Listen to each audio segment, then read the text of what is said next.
নমস্কার বন্ধুরা, আমি পলাশ আর তোমরা শুনছো সত্যি ভৌতিক কাহিনী। এই যে এইদিকে দেখো, আমি এসছি। কে তুমি? আমি চিনতে পারছো না? এইদিকে দেখো। তুমি? কেন আসতে পারি না? না, তুমি তো মারা গেছো।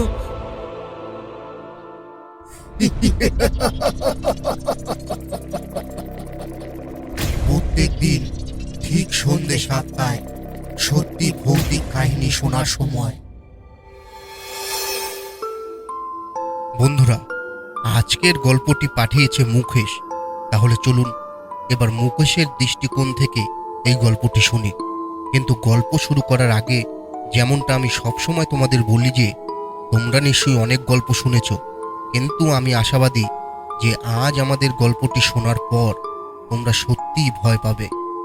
আমি তোমাদের শুধু অনুরোধ করছি যে যদি তোমরা এই গল্পটি সম্পূর্ণরূপে শোনো তাহলে তোমরা সত্যি এটি আরও উপভোগ করবে।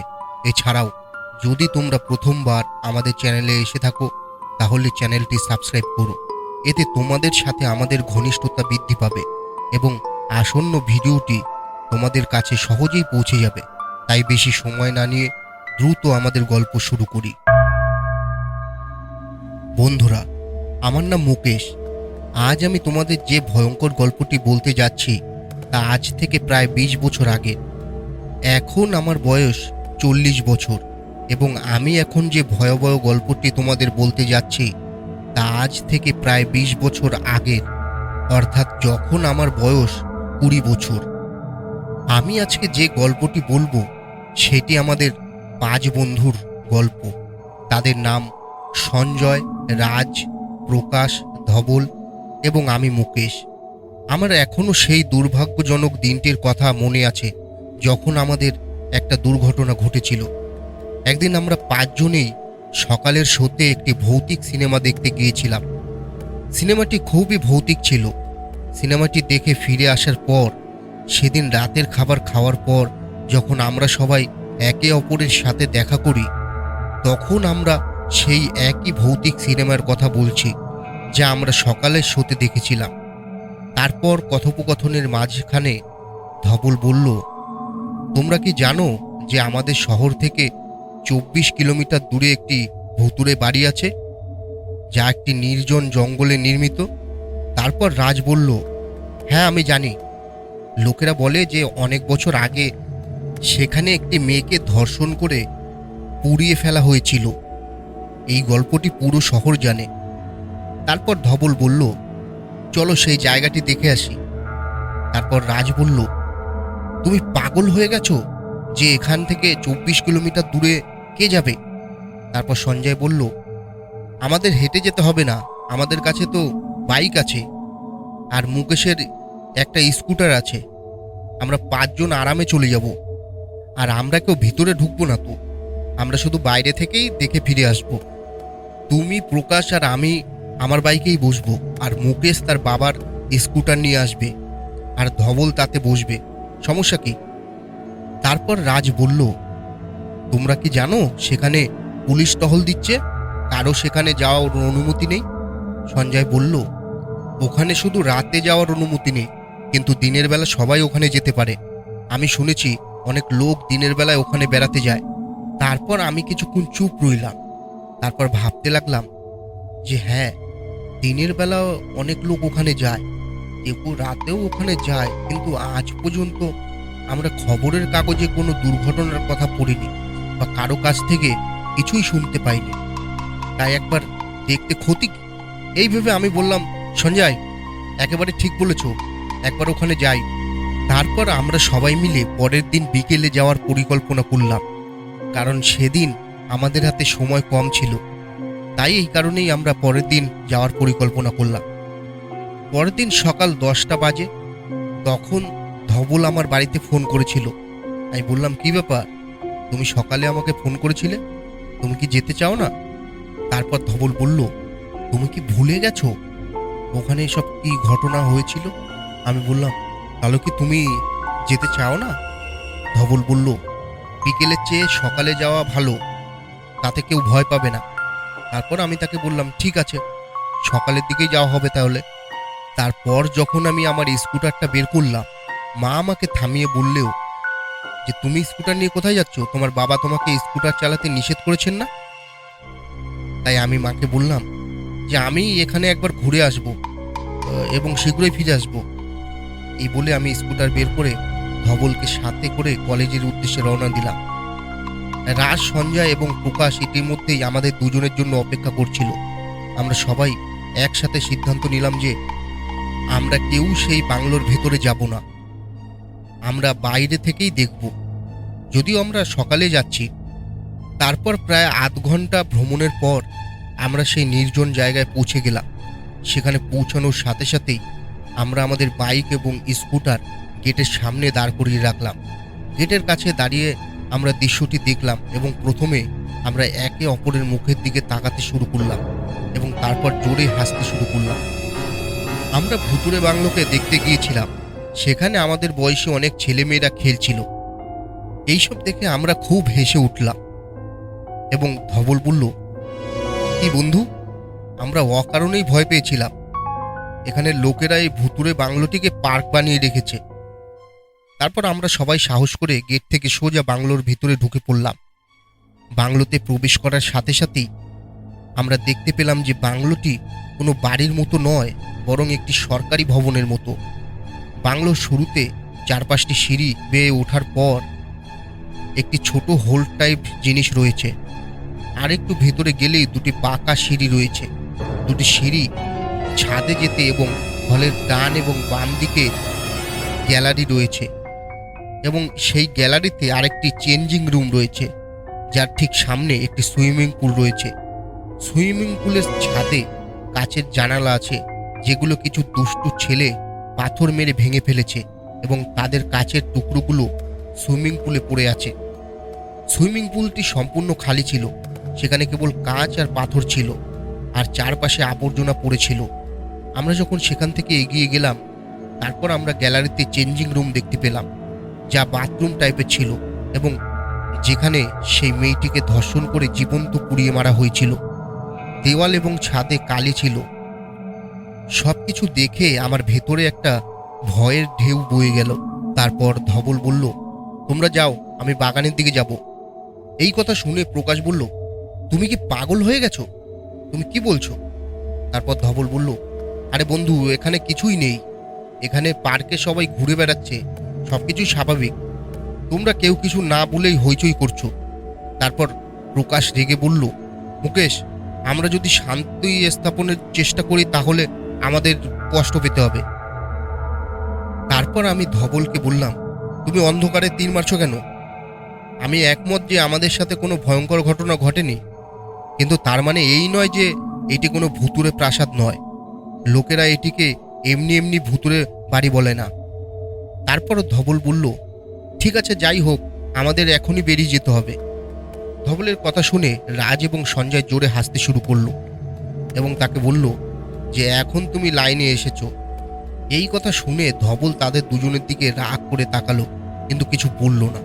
তারপর আমরা সবাই সেখান থেকে হাঁটতে শুরু করলাম। বেরিয়ে এসে ধবল বলল, লোকেরা কি অকারণেই কথা বলে? এটা ভুতুড়ে বাড়ির মতো কিছু নয়। তারপর রাজ ধবলকে কটূক্তি করে বলল, তুমি যদি এতই সাহসী হও তাহলে রাতে এসো, তুমি নিজেই জানতে পারবে এখানে কোনো ভূত আছে কিনা। এটা শুনে সবাই ধবলের উপর হাসতে শুরু করলো। ধবল সবাইকে হাসতে দেখে খুব রেগে গেল। তারপর ধবল রাজকে বলল, যদি আমি রাতে ভেতরে যাই তাহলে তুমি কি দেবে? তারপর রাজ বলল, আমি 1000 টাকা দেব তুমি যদি রাতে যেতে পারো। সেই সময় 1000 টাকার অনেক দাম ছিল। তারপর ধবল বাজি ধরল। তারপর রাজ বলল, শুধু ভেতরে যেও না, একটা ছোট বাচ্চাও এটা করতে পারবে, তাই তোমাকে ছাদে যেতে হবে। তারপর ধবল বলল, ঠিক আছে, আমি ছাদ থেকেই আসব। যদি আমি জিতি তাহলে তোমাকে আমাকে 1000 টাকা দিতে হবে এবং আমাদের সবাইকে হোটেলে খাওয়াতে হবে। আর যদি আমি হেরে যাই তাহলে তোমাকে 1000 টাকা দেবো আর সবাইকে খাওয়াবো। রাজ বলল, ঠিক আছে। তারপর আমি দুজনকেই বুঝিয়ে বললাম, তোমরা কেন ঝামেলায় পড়তে যাচ্ছ? আমরা তো জায়গাটা দেখে ফেলেছি। কিন্তু ততক্ষণে ব্যাপারটা অনেক এগিয়ে গিয়েছিল। এখন ব্যাপারটা দুজনের অহংকারে চলে এসেছিল। তারপর সময় হয়ে যায় এবং আমরা সবাই বন্ধুরা আমাদের কলেজের কাছে আবার দেখা করি এবং তারপর আমরা সবাই বন্ধুরা সেই ভুতুড়ে বাংলার উদ্দেশ্যে রওনা হই। রাত 11টা নাগাদ আমরা সেখানে পৌঁছাই। তারপর ধবল হাঁটতে শুরু করে। তারপর রাজ বলে, অন্তত চলো একসাথেই যাই, এত তাড়াহুড়ো কেন? ধবল বলল, 11টা তো বাজেই। রাজ বলল, আসল মজা তো আসে 12টার পর। তারপর আমি বললাম, চলো আমরা সবাই দরজার সামনে দাঁড়াই। ধবলের ভয় কম লাগলে প্রকাশ আমার সাথে হাসতে শুরু করলো। রাজ বলল, তোমরা দুজনে যাও, সঞ্জয় আর আমি এখানেই থাকবো আর রাস্তার দিকে নজর রাখবো। যদি পুলিশ আসে তাহলে আমরা দুজনেই সতর্ক করব। আমি বললাম, ঠিক আছে। তারপর আমি আর প্রকাশ গেটের ভেতরে গিয়ে বাংলোর দরজার কাছে দাঁড়ালাম। এরপর আমি ধবলকে বুঝিয়ে বললাম, 1000 টাকা জীবনের চেয়ে মূল্যবান নয় ধবল, আমার কথা শোনো, চলো আমরা ফিরে যাই। তারপর সে বলল, এটা কেমন কথা বলছো? আমি বললাম, ঠিক আছে, যদি তুমি ইতিমধ্যেই সিদ্ধান্ত নিয়ে থাকো তাহলে আমার কথা মনোযোগ দিয়ে শোনো। যদি কিছু ভুল মনে হয় তাহলে তৎক্ষণাৎ সেখান থেকে পালিয়ে যাবে আর কোনো ঝুঁকি নেবে না। তারপর সে দরজা ভেঙে মূল গেট দিয়ে ভিতরে ঢুকে গেল। সে একটু ভিতরে গেল এবং তারপর আমি ডাকলাম, ধবল, সবকিছু ঠিক আছে? সে বলল, হ্যাঁ, সবকিছু ঠিক আছে। কিছুক্ষণ পর আমি আবার ডাকলাম, কিন্তু কোনো সাড়া নেই। আমি জোরে ডাকলাম, ধবল, ধবল। তারপর সে উত্তর দিল, কি ব্যাপার, তুমি চিৎকার করছো কেন? আমি বললাম, ওখানে সবকিছু ঠিক আছে? সে রেগে বলল, তোমাকে কতবার বলবো সবকিছু ঠিক আছে, এখন আমাকে বিরক্ত করো না। তখন প্রকাশ আমাকে বলল, ছাড়ো তো, এখানে এসো, দুজনে সিগারেট খাই। এরপর আমরা বাংলোর মূল দরজার কাছে গেলাম, যদিও আমরা চাইনি, কারণ পিছনে বসার জায়গা ছিল না। আমরা সিগারেট খাচ্ছিলাম।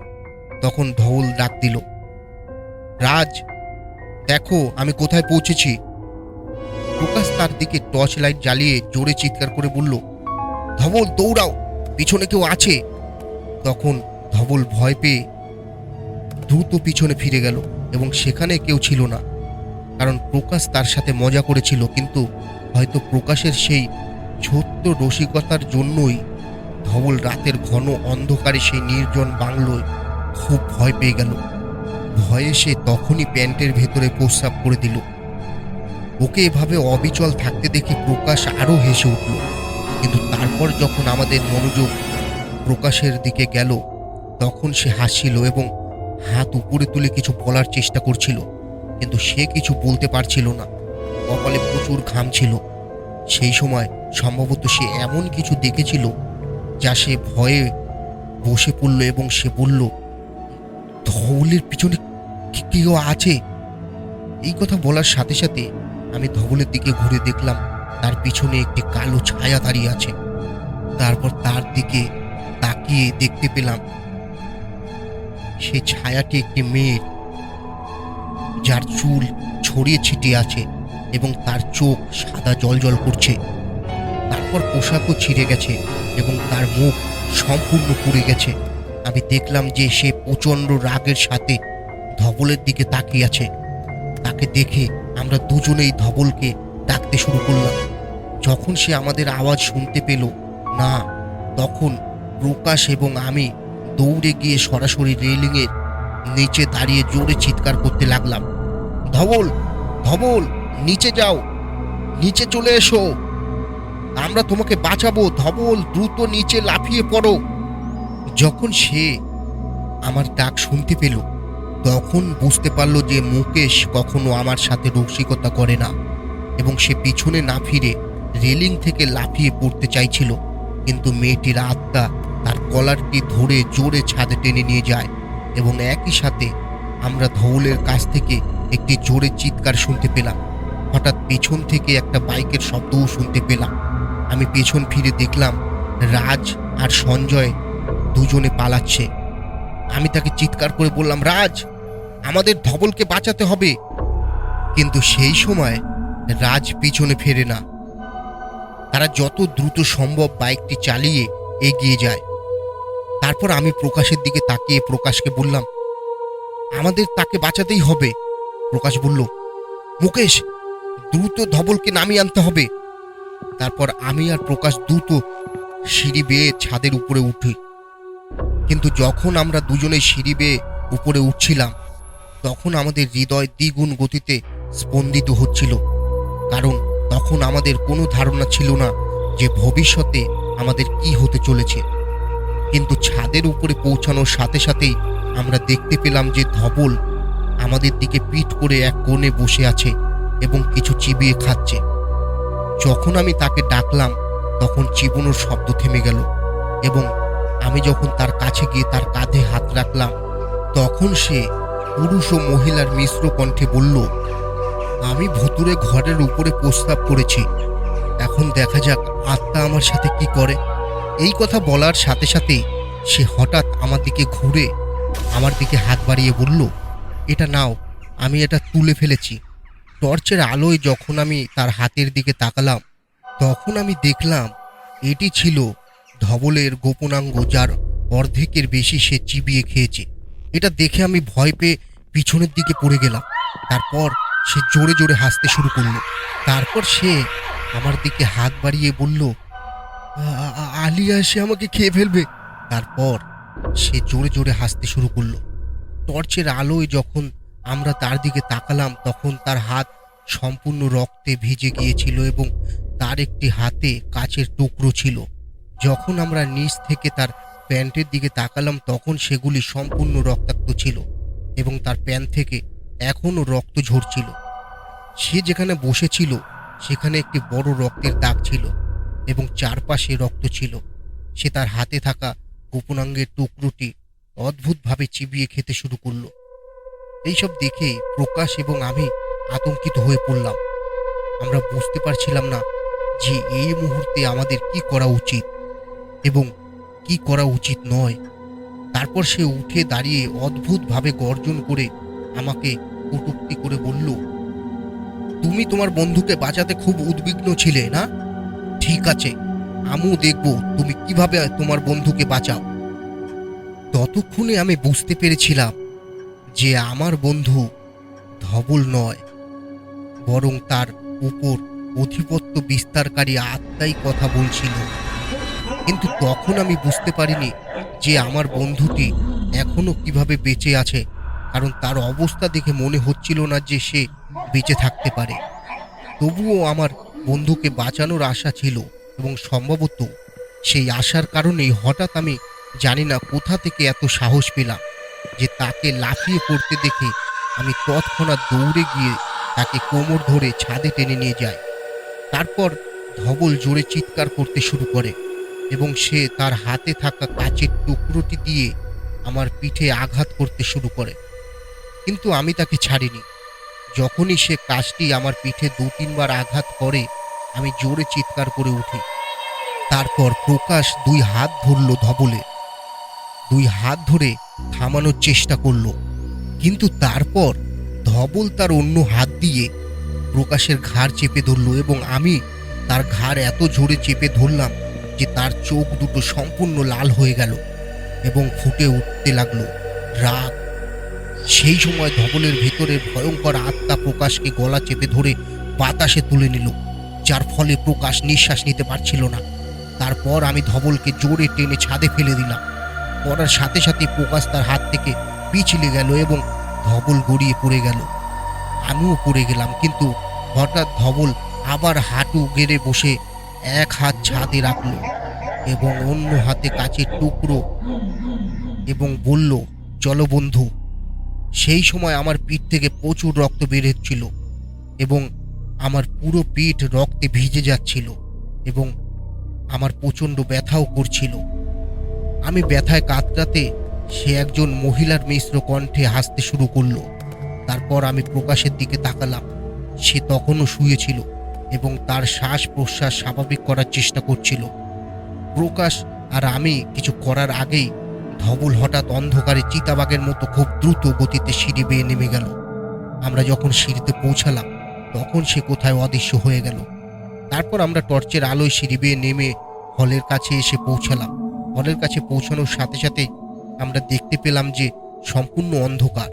আমাদের টর্চের আলো যতদূর পৌঁছাচ্ছে ততদূর আমরা দেখতে পাচ্ছিলাম, আর কেবল অন্ধকার দেখা যাচ্ছিল। চারিদিকে সম্পূর্ণ নীরবতা। এখন কোথাও থেকে কারো চিৎকারের শব্দ নেই, কিন্তু সেই নীরবতার সাথে আমাদের হৃদয় খুব দ্রুত গতিতে স্পন্দিত হচ্ছিল, কারণ আমরা জানতাম যে ঝড়ের আগে শান্ত অবস্থা এবং সেই ঝড় হঠাৎ যে কোনো মুহূর্তে আমাদের সামনে আসতে পারে। তারপর প্রকাশ টর্চের আলো মেঝের দিকে দেখিয়ে আমাকে বলল, মুকেশ, নিচের দিকে তাকাও। আমি যখন তার নিচের দিকে তাকালাম আমি দেখতে পেলাম যে রক্তের কারণে মেঝেতে ধবলের পায়ের ছাপ রয়েছে। যখন আমরা টর্চ লাইট নিয়ে সেই পদচিহ্নগুলি অনুসরণ করলাম তখন সেগুলো সেই বাথরুমের দিকেই যাচ্ছিল, যেখানে মেয়েটিকে ধর্ষণ করে জীবন্ত পুড়িয়ে দেওয়া হয়েছিল। আমি আর প্রকাশ ভয়ে সেখানে পৌঁছালে একটা কর্কশ শব্দ শুনতে পেলাম। সেই শব্দ শুনে মনে হচ্ছিল যেন কেউ খুব ধারালো অস্ত্র দিয়ে কিছু একটা কাটছে। যখন আমরা বাথরুমে পৌঁছে টর্চ লাইটের আলোয় ভেতরে তাকালাম তখন আমি প্রকাশের দিকে চিৎকার করে উঠলাম। আমরা দেখতে পেলাম যে ধবল সেখানে বসে আছে এবং বারবার ধারালো কাছের টুকরো দিয়ে তার গলায় আঘাত করছে। তার গলা অর্ধেকেরও বেশি কেটে গেছে। যখন সে ধারালো কাচের টুকরো দিয়ে বারবার তার গলায় আঘাত করছিল তখন প্রতিটি আক্রমণেই তার গলা থেকে রক্ত বের হচ্ছিল এবং ছোট ছোট মাংসের টুকরো প্রচণ্ড গতিতে নিচে পড়ছিল। এই দৃশ্য দেখে আমি দৌড়ে তার হাত ধরতে চেষ্টা করলাম, কিন্তু তার কাছে গিয়ে তাকে থামাতে পারার আগেই সে বারবার তার ঘাড়ে এত জোরে আঘাত করলো যে আমার চোখের সামনেই তার ঘাড় শরীর থেকে আলাদা হয়ে গেল এবং বলের মতো গড়িয়ে গেল। সে সেখানেই পড়ে গেল। আমি তাকে জড়িয়ে ধরে জোরে জোরে কাঁদতে শুরু করলাম এবং জোরে জোরে তার নাম ধরে চিৎকার করতে লাগলাম। তারপর প্রকাশ আমাকে বলল, মুকেশ, আমাদের যত তাড়াতাড়ি সম্ভব এখান থেকে বেরিয়ে যেতে হবে। তাড়াতাড়ি করো, দেখো তোমার পিঠ দিয়ে অনেক রক্ত বের হচ্ছে। তোমাকে এখনই হাসপাতালে যেতে হবে, না হলে তোমারও জীবন নিয়ে টানাটানি পড়ে যাবে। এখন আর ধবল নেই। এই বাড়ি থেকে যত তাড়াতাড়ি সম্ভব তত তাড়াতাড়ি আমাদের বের হতে হবে। তারপরেই আমরা দুজনে দুজনের হাত ধরে দৌড়াতে শুরু করলাম এবং ভুতুরে বাংলো থেকে বেরিয়ে রাস্তার দিকে দৌড়াতে শুরু করলাম। কিন্তু যখনই আমরা সেই ভুতুরে বাংলোর মূল দরজা থেকে বেরিয়ে বাইরে দৌড়াতে শুরু করলাম তখনই আমরা আমাদের বন্ধু ধবলের চিৎকার শুনতে পেলাম। তার কণ্ঠস্বর শুনে আমার পা থেমে যেতে লাগলো। আমাকে থামতে দেখে প্রকাশ আমাকে বুঝিয়ে দিল যে এই সবই ওই মেয়েটির দুষ্ট আত্মার কৌশল। আমাদের বন্ধু ইতিমধ্যে আমাদের ছেড়ে চলে গেছে এবং এখন সেই রক্তাক্ত আত্মা আমাদের শিকার করতে চায়। এরপর আমরা রাস্তার দিকে দৌড়ে গেলাম এবং আমরা তখনও রাস্তায় দৌড়াচ্ছিলাম। এমন সময় আমরা দেখতে পেলাম যে একটা পুলিশ জিপ আমাদের দিকে এগিয়ে আসছে। পুলিশেরা আমাদের অবস্থা দেখে আমাদের জিজ্ঞাসাবাদ শুরু করলো, যার ফলে আমরা তাদের পুরো ঘটনাটি বললাম। আমাদের ভয়াবহ গল্প শোনার পর সেই পুলিশদেরও সেই ভুতুরে বাংলোয় যাওয়ার সাহস হলো না। তারা আমাদের বলল যে তারা সকালে লাশ খুঁজতে যাবে, কিন্তু সকালে যখন আমরা সেই পুলিশদের সাথে সেখানে গেলাম তখন ধবলের লাশ পাওয়া গেল না। সেখানে কেবল তার মাংসের কিছু টুকরো পড়েছিল এবং কেবল তার রক্তের দাগ ছিল। সেদিন আমরা আমাদের একজন খুব ভালো বন্ধুকে বাজির কারণে হারিয়েছিলাম। তাই আমি তোমাদের সবাইকে বলতে চাই যে এসব বিষয় নিয়ে কোনোদিন কেউ বাজি রাখবেন না। তো এই ছিল আমাদের আজকের সত্য ভৌতিক কাহিনী। তোমাদের কেমন লাগলো গল্পটি এবং তোমরা কোথা থেকে শুনছো আমাদের কমেন্ট করে কমেন্ট বক্সে জানাও। তো এখন তোমরাও তোমাদের সত্য ভৌতিক কাহিনী পাঠাতে পারো সত্যভৌতিককাহিনী@gmail.com-এ। তো শীঘ্রই আরেকটি নতুন গল্প নিয়ে তোমাদের সামনে আসবো। তো ততক্ষণের জন্য তোমরা সবাই ভালো থেকো।